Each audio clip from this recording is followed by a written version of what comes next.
Now we're doing lesson 60, and today's ideas are a review of lessons 46 through lesson 50. So God is the love in which I forgive, lesson 46. God does not forgive because he has never condemned. The blameless cannot blame, and those who have accepted him, have accepted their innocence, see nothing to forgive. Yet forgiveness is the means by which I will recognize my innocence. So God is not condemning anybody because God doesn't see us as having done anything wrong. God only knows us as the perfection that we are. We have encapsulated ourselves inside of a story, hurting ourselves and each other, but not really hurting God. And this is the example that I like to give is when my kids would dress up for Halloween and let's say they would become witches and ghosts.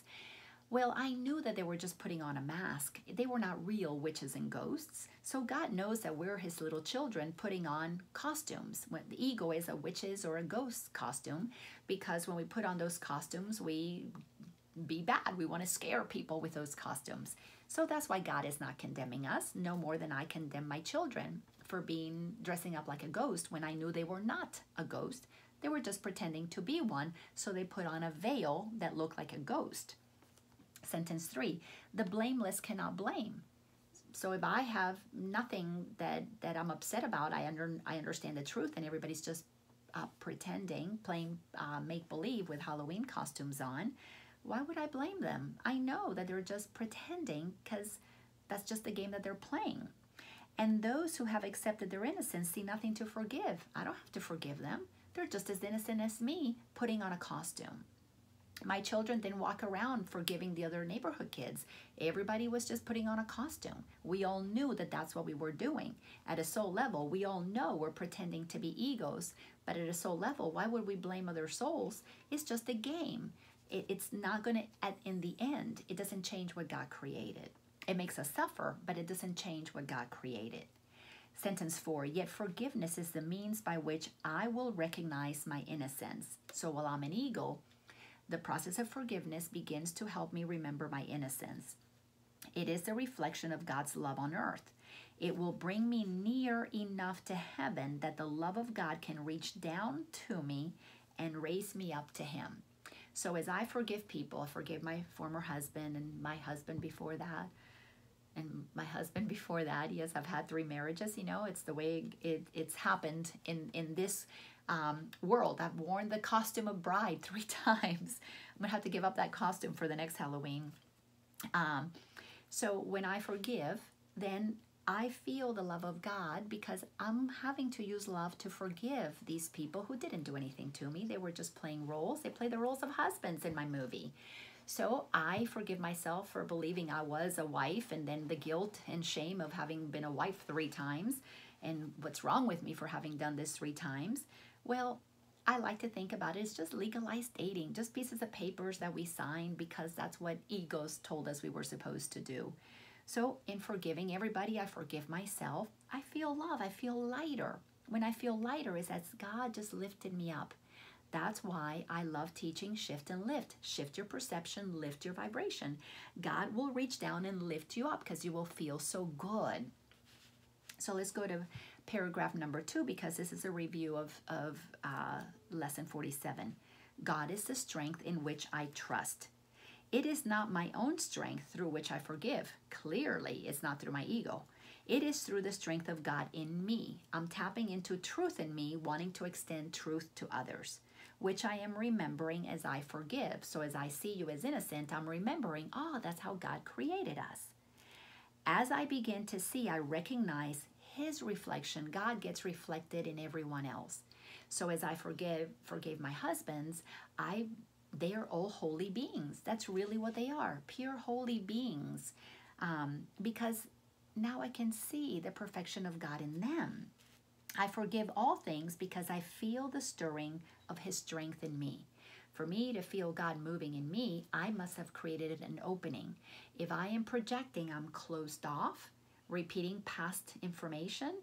If I remove the past, I open up to be present right now. And in the present, God flows because God is the movement of the energy of love. I forgive all things because I feel the stirring of his strength in me. Yeah, it's moving in me.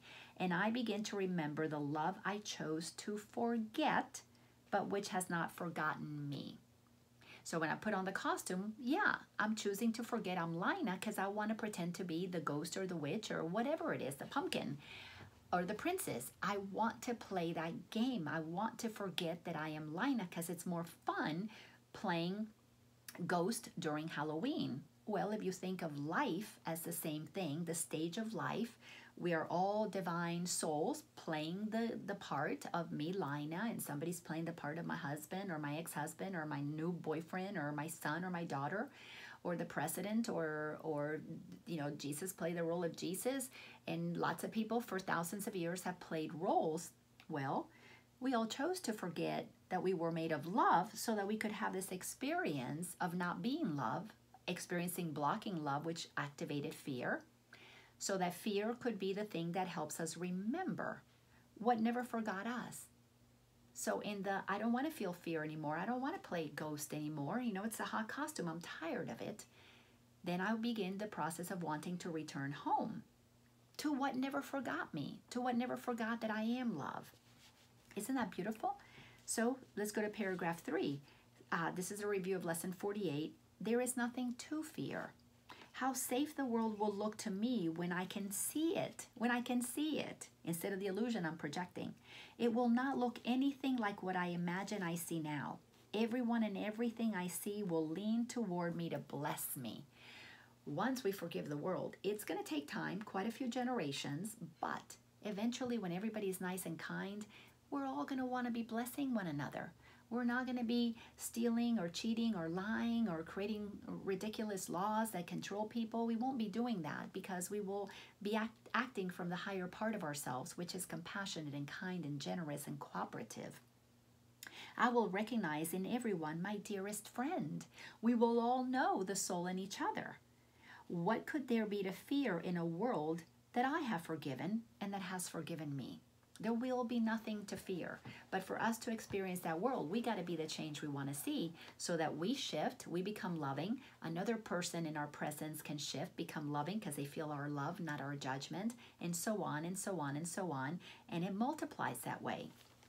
Paragraph 4. This is a review of lesson 49, which is God's voice speaks to me all through the day. There is not a moment in which God's voice ceases to call on my forgiveness to save me. Never does God stop calling us, ever. There is not a moment in which his voice fails to direct my thoughts. If I choose to think with God, I will think with God. But the choice has been when we're unconscious to block God. We might get the inspiration of, oh yeah, let's go do something fun. And then comes the ego. That's going to cost you too much money. Who do you think you are? That's impossible. You don't have the degree. What will people think? So God is talking to us all the time. We get that moment of joy, boom, comes down the ego to tell us that we can't do it, to sabotage us, or to use it for its own means, which always entails fear, shame, guilt, something like that is always going to accompany it. Sentence 3. In paragraph 4, there is not a moment in which his voice fails to direct my thoughts, guide my actions, and lead my feet.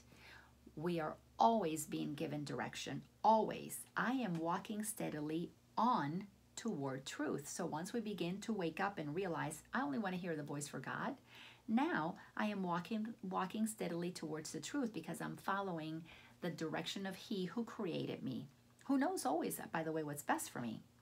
There is nowhere else that I can go because God's voice is the only voice and the only guide that has been given to his son and daughter. There is only one voice, and it's the voice of God. We call it the Holy Spirit when we hear it, until we're comfortable enough to know that it is the voice of God. That's why Jesus said God and I are one, because he heard God's voice and it wasn't muffled through a Holy Spirit. It was a direct connection. We all have that same access, but we have to claim it. So let's go to the review of lesson 50. This is paragraph 5. I am sustained by the love of God. As I listen to God's voice, this is an actual choice that we have to make. I am sustained by his love because it's always loving and peaceful and joyful. As I open my eyes, his love lights up the world for me to see. We have to be willing to open up our eyes, our spiritual eyes, our third eye, to receive that vision. As I forgive, his love reminds me that his son is sinless. As I forgive, the minute that I forgive and say, you're not guilty, love begins to well through me. Now that I remove the guilt, which is the mask over them, they're no longer a ghost, they are holy. Now I can see their sinlessness because love is what's reminding me of what is in front of me. And as I look upon the world with the vision he has given me, I remember that I am his son. Now as I remember that I am the child of the Creator, so is everybody else. These things build on each other. When we realize that we're all one, we're all the same energy, pretending to have forgotten that we're love, but yet love never forgot that we are one with it. So we're hearing God's voice, blocked by an ego, until we no longer block the voice of God by the ego by questioning these thoughts and realizing that they're meaningless. They create a meaning that is not what God intended. They add levels of distortion. This is what the illusion is. They throw a veil on top of things. They create a sense of separation. So when you no longer think with the ego, you're automatically thinking with God. Why? Because God, love did not forget you. So it's going to be speaking through you. You just have to give it permission for it to be so. Thanks a bunch for doing this lesson with me. This is really, really just a thrill and an honor that we get to do this together. Have fun with these lessons. These reviews are designed to really begin to activate kind of a fun, playful experience with these lessons. In the beginning, they were longer and maybe a little bit more serious, felt that way, but now they're getting lighter so that they're easier to understand and easier to apply, because at the end of the day, once we experience them as our truth, this whole planet will be converted into a new earth, a place of peace and love and joy and happiness for all. Thanks a bunch, and I'll see you in the next lesson. Bye-bye.